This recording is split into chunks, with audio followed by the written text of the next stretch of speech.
BFM Business. 60 minutes business. L'édito de Jean-Marc Daniel.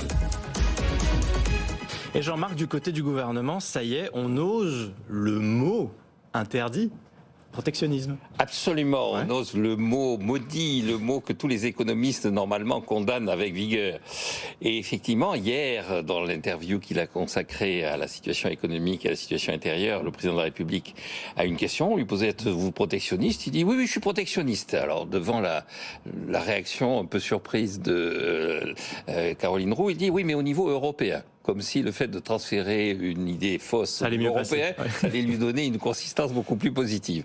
Et ce matin, ici même, Bruno Le Maire, interrogé sur ce thème de protectionnisme, a dit oui, il faut accepter une forme de protectionnisme pour préparer l'avenir.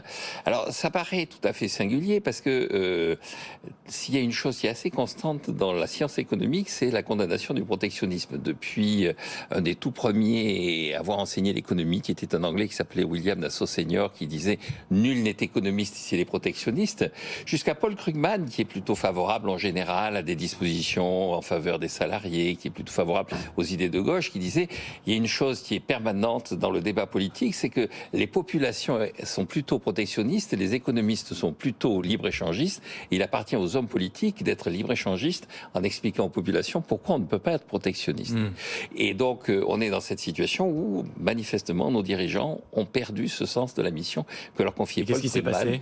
Alors, je crois qu'ils sont d'abord soumis effectivement à la pression des populations et qu'ils ne réalisent pas eux-mêmes que protectionnisme signifie très simplement perte de pouvoir d'achat de la population. Il ne faut pas se faire d'illusions.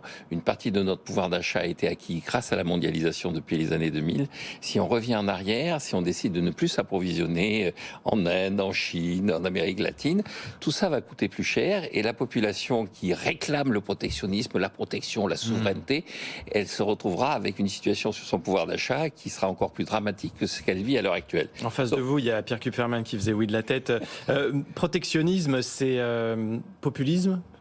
Protectionnisme, oui, c'est devenu un des axes de réflexion des populistes, à ceci près que, effectivement, une forme d'habileté ultime d'Emmanuel Macron, c'est de dire: on le fera au niveau européen. Et il sait très bien que les pays d'Europe du Nord, par tradition, par conviction et par réflexion, sont contre le protectionnisme, sans parler des pays comme la République tchèque, qui, dès qu'on prononce le mot protectionnisme, saute au plafond. Donc c'est de la démagogie face au populisme. C'était l'édito de Jean-Marc Daniel. Allez, on poursuit dans l'actualité.